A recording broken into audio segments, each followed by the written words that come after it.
Terima kasih saudara, Anda masih bersama kami di Kompas Petang, saya Cynthia Rompas. Kunjungan Kaisang ke markas PKB Selasa kemarin kian menguatkan isu PKB jadi bergabung dengan koalisi gemuk Kim Plus untuk Pilkada Jakarta. Meski koalisi Kim Plus disinyalir bisa mengunci gerak PDI Perjuangan, politisi PDIP yakin partainya tetap akan usung cagup jagonya sendiri. Kami dari Partai Santri Indonesia. Sampai hari ini saya nggak ngerti Kim Plus itu apa. Kim tidak ada Jong-un. Jong-un nggak ada, Kim yang kimchi nggak ada. Putra bungsu Presiden Jokowi yang juga Ketua Umum PSI Kaisang Pangarep terus bergerilya mencari dukungan jelang pilkada serentak. Selasa 6 Agustus, Kaisang yang berpenampilan bak seorang santri lengkap mengenakan sarung dan peci ini menyambangi Ketua Umum PKB Muhaimin Iskandar atau Caimin. Kaisang coba merayu PKB untuk berkolaborasi di pilkada, terutama di Jakarta dan Jawa Tengah. Kaisang yang mengaku siap hadapi Anies dan Ridwan Kamil di Pilgub Jakarta sempat melempar guyonan dengan memplesetkan PSI menjadi Partai Santri Indonesia. Kami dari Partai Santri Indonesia, karena kami hari ini sarungan semua. Ketika ada permintaan dari masyarakat, berkhusus DKI, saya siap melawan Pak Anies Baswedan. Saya pun juga siap untuk melawan Pak Ridwan Kamil. Menanggapi soal potensi PKB bergabung dengan Koalisi Indonesia Maju Plus atau Kim Plus di Jakarta, Caimin justru menyebut usai Pilpres, Kim tak ada lagi.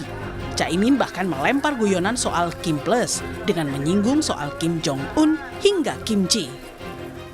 Nah sampai hari ini saya nggak ngerti Kim Plus itu apa. Kalau sudah pilkada itu ya sudah semua pihak sama. Tidak ada Kim, tidak ada Jong-un.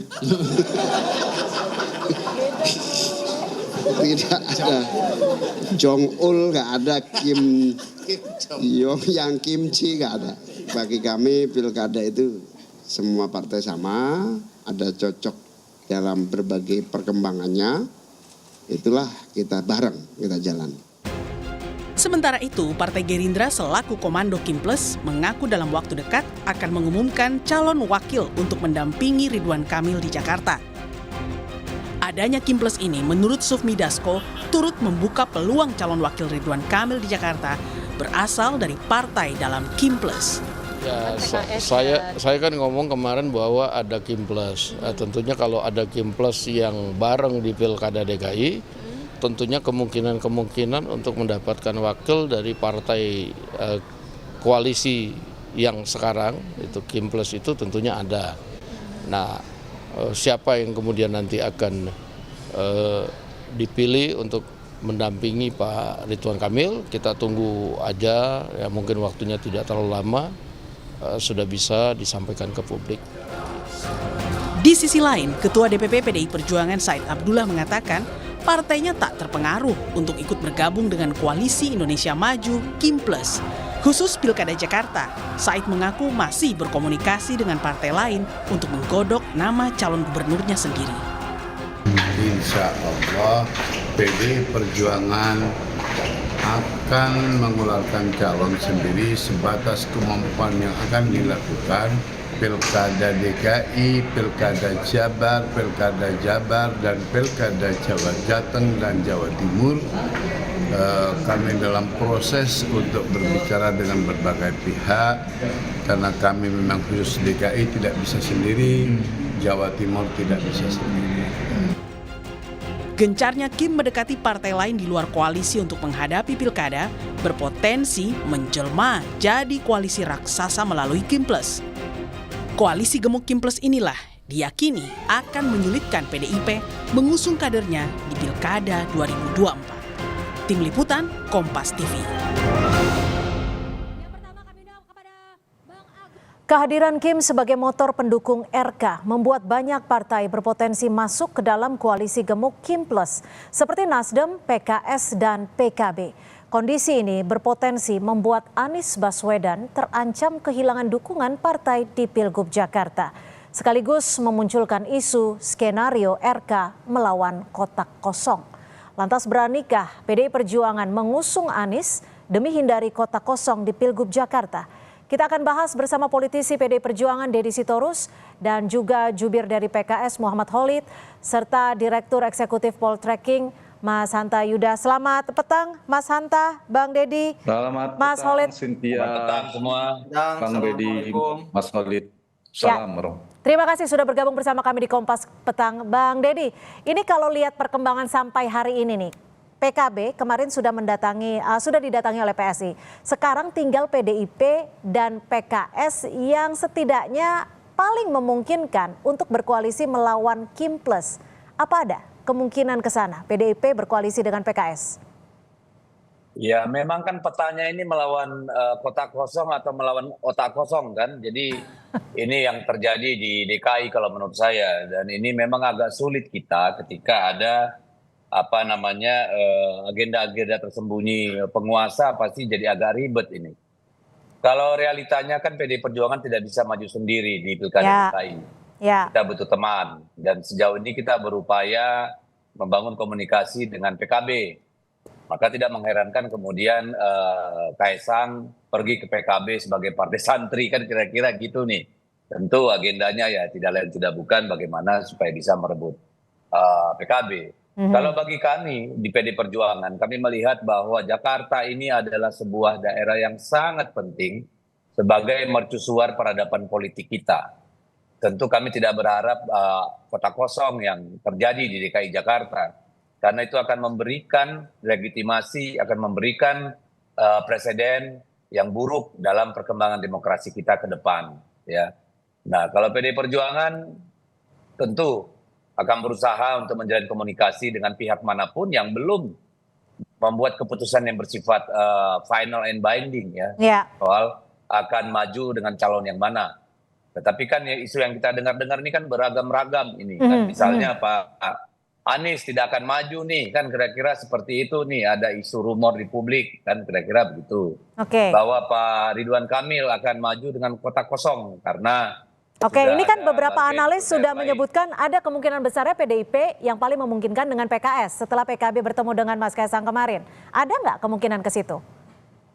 Ya kalau kemungkinan itu mungkin bisa ditanyakan dengan PKS ya. Tapi kan namanya negosiasi itu kan harus all parties itu kan memang harus pada ada kesetaraan gitu kan. Nah, dalam konteks itu mungkin komunikasi masih terus harus kita lanjutkan dengan PKS. Gitu. Tapi sudah komunikasi dengan PKS. Kalau belum mumpung ada Mas Khalid nih. Ya omong-omong begitu kan harus di rapat setengah kamar Mbak, nggak bisa di depan publik begini Pak.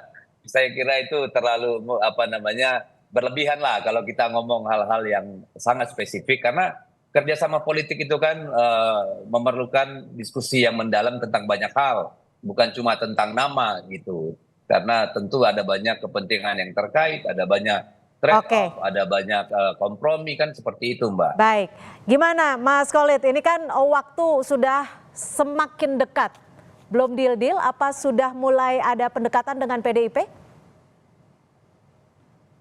Iya, saya kira kalau spiritnya kita sama ya, kita ingin kualitas demokrasi semakin bagus, dan kalau porosnya semakin banyak semakin bagus juga sebenarnya, karena pilihan masyarakat, warga Jakarta akan semakin beragam.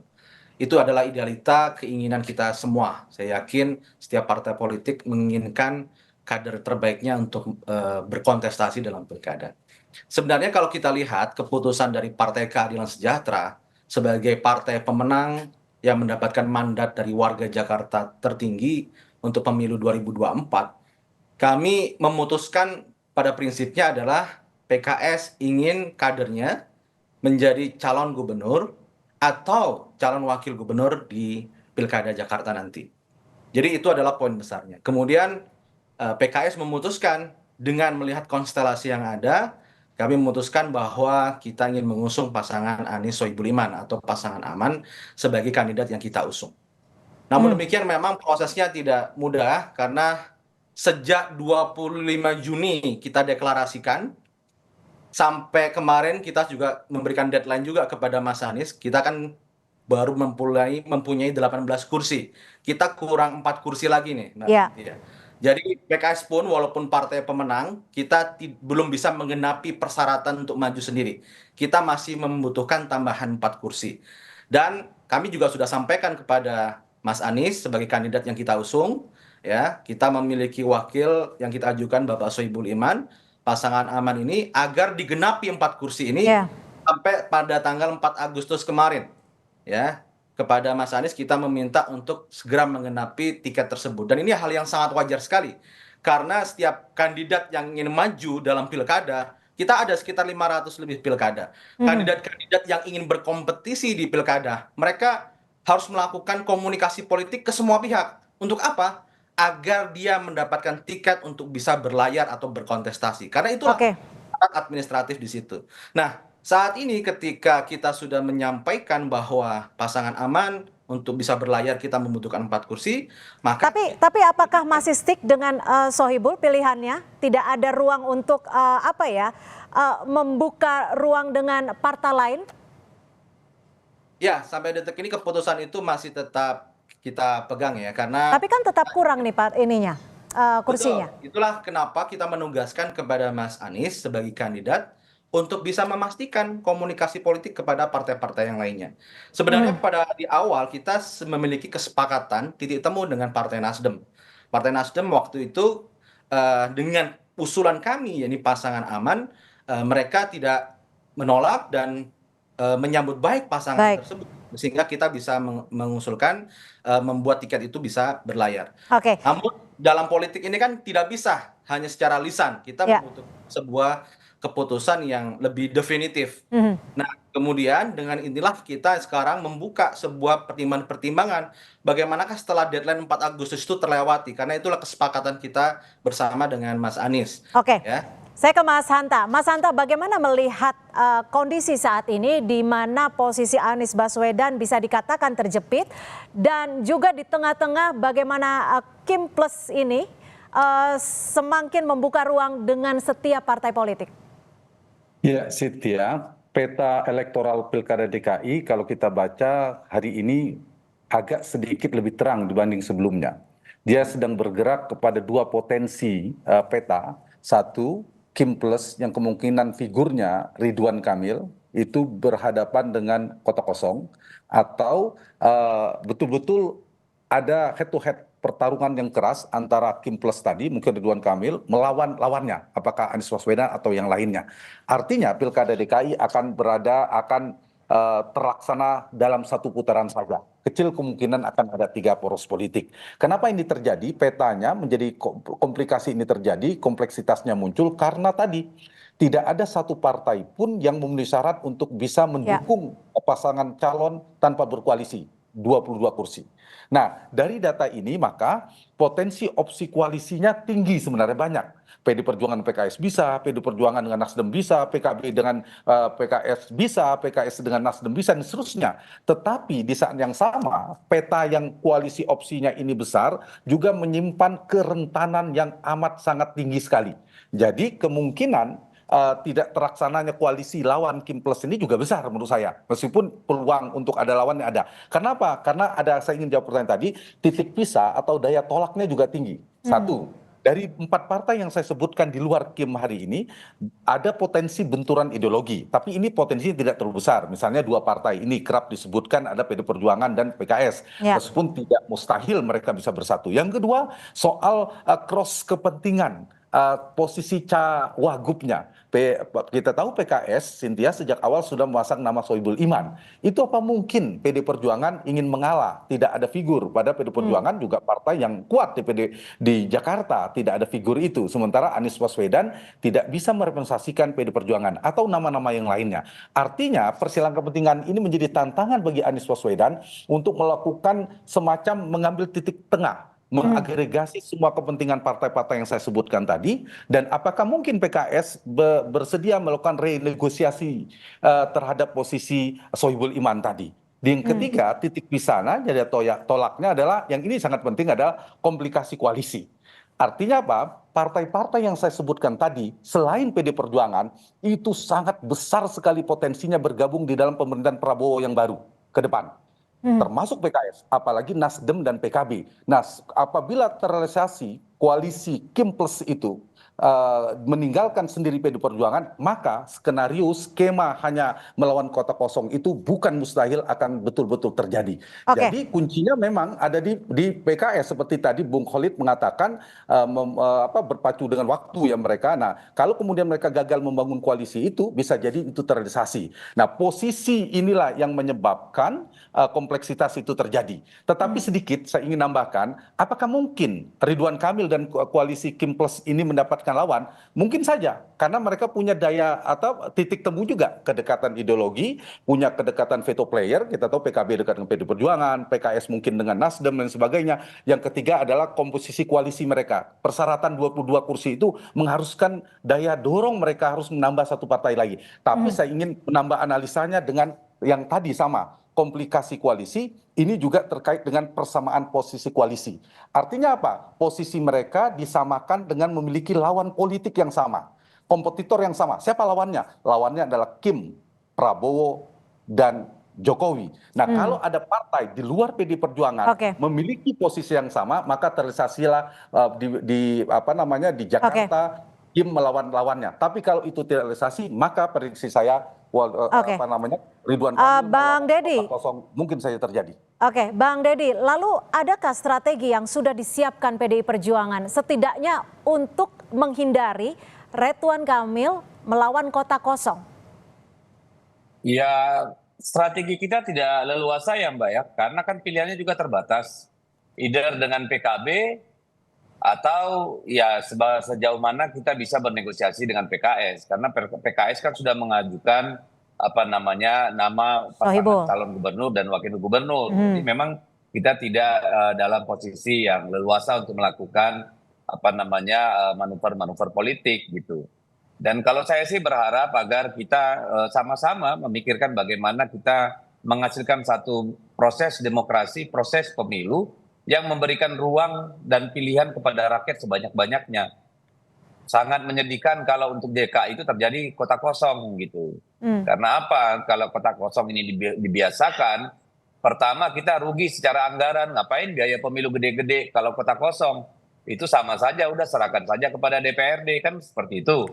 Yang kedua, ini juga akan membuat terjadinya oligarki dan politik dinasti di seluruh daerah di Indonesia ini. Karena apa? Kota kosong ini memanipulasi suara rakyat seolah-olah semua untuk urusan pilkada, padahal itu suara dari pileg. Lalu ada tidak kemungkinan untuk PDIP mengusung ataupun mendukung Anies Baswedan?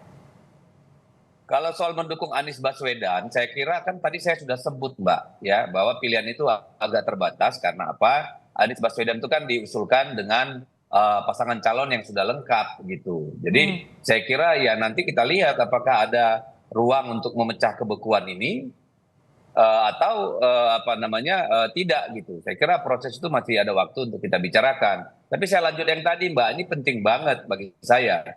Karena apa? Kebiasaan kota kosong ini sangat berbahaya buat demokrasi kita Mbak.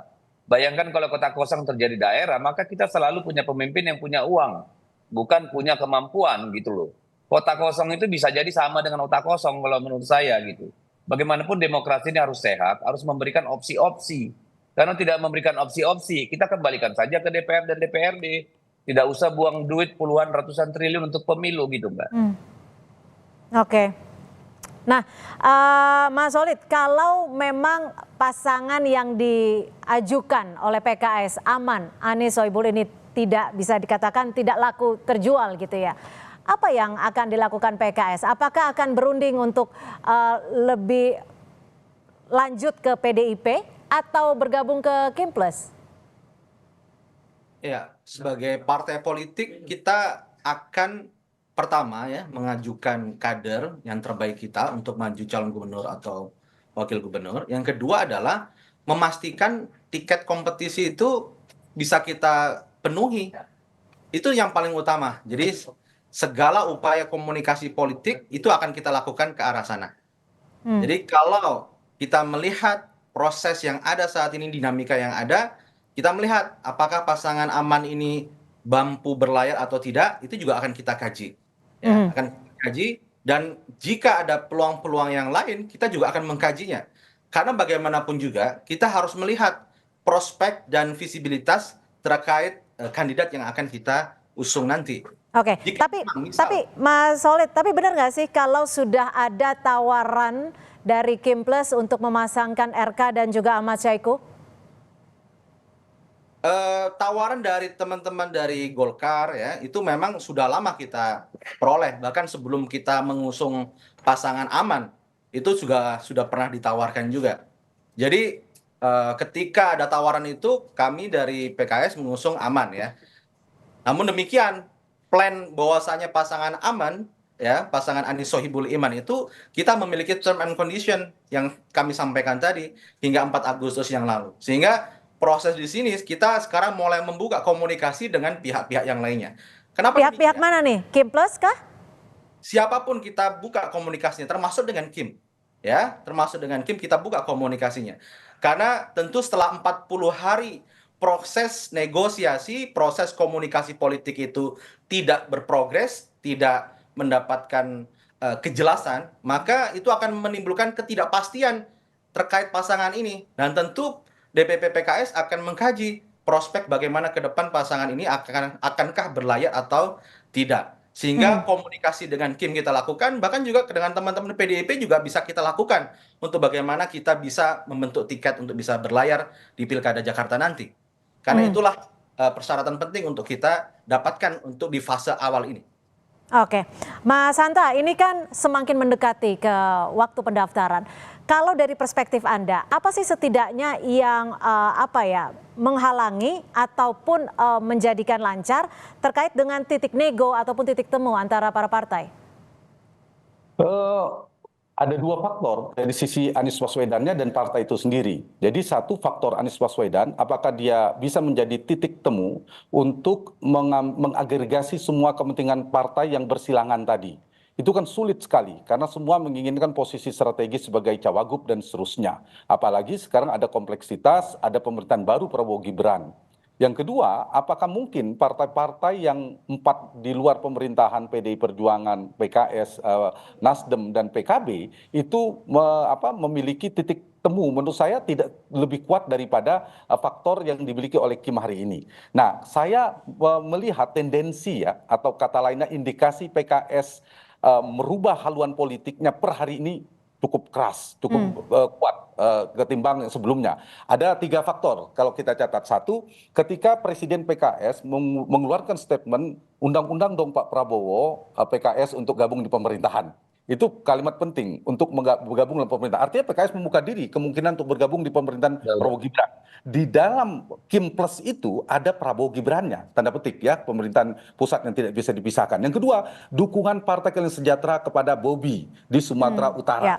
Dan yang ketiga, komposisi yang barusan Cynthia tanyakan kepada Bung Khalid tadi tentang kemungkinan Presiden PKS Pak Syahiku itu dipasangkan dengan Ridwan Kamil.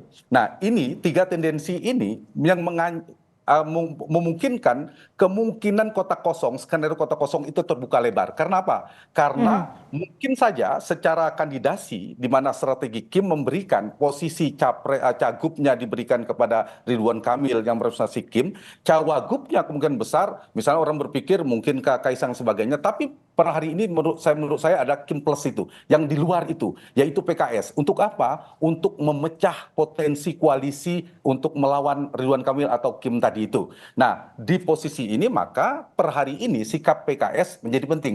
Begitu PKS misalnya betul-betul indikasi yang saya sebutkan tendensinya menguat, maka PD Perjuangan semakin kecil mendebatkan teman koalisi. Sementara Nasdem dan PKB itu relatif lebih mudah karena mereka kemungkinan besar bergabung di dalam pemerintahan Prabowo Gibran, pemerintah baru itu jauh lebih besar. Jadi membereskan versi Kim Plus tadi adalah kuncinya di PKS. Jadi posisi tawarnya PKS hari ini Pak Khalid sangat tinggi sekali. Dapat 3-3-nya nanti. Satu bisa jadi kompos baru PKS dapat cawagup, satu. Yang kedua kemudian diajak ke dalam pemerintahan dan lebih pasti ketimbang misalnya Sohibul Iman wakil dengan Anies kan belum pasti. Nah kalau berpasangan kita ngomong kepastian terlepas dari sisi soal demokrasi tadi ya. Nah itu yang membuat potensi per skenario terbukanya Kim plus melawan kotak kosong per hari ini cukup besar, bukan agak besar, tapi cukup besar bahkan sangat besar. Tetapi kita tetap membuka peluang kemungkinan ada yang terlempar. Kita balik ya, ada terlempar masuk ke dalam Kim, tapi bisa juga yang gagal di ujung kemudian berhasil menjadi teman PD Perjuangan. Per hari ini dari awal analisis saya hanya percaya sepenuhnya PD Perjuangan yang bisa di luar pemilihan Prabowo Gibran dan juga mungkin di komposisi di Jakarta. Baik, kalau Mas, ada hitungan politiknya tentunya realistis, bukan pilihan negatif tapi pilihan realistis. Baik, Mas Solid, ini kuncinya di PKS. Singkat saja, apakah PKS berani untuk meninggalkan ataupun mengkhianati dalam tanda kutip grassroots-nya yang memang darahnya sudah ke Anies Baswedan dan maju ke Kim? Ya, seperti saya sampaikan tadi bahwa kita ini sejak dari awal memang tawaran-tawaran itu begitu banyak kepada PKS ya untuk di Pilkada DKI Jakarta. Kemudian kita mengusulkan Anies Baswedan dan Sohibul Iman itu adalah salah satu formula untuk menangkap aspirasi yang ada tadi. Tentu itu harus dibarengi dengan itikad semangat dari Mas Anies sebagai kandidat untuk bisa menggenapi 4 kursi tadi itu. Sehingga sejak awal kita mengatakan ini adalah rencana plan A kita, bahwa ini yang kita prioritaskan.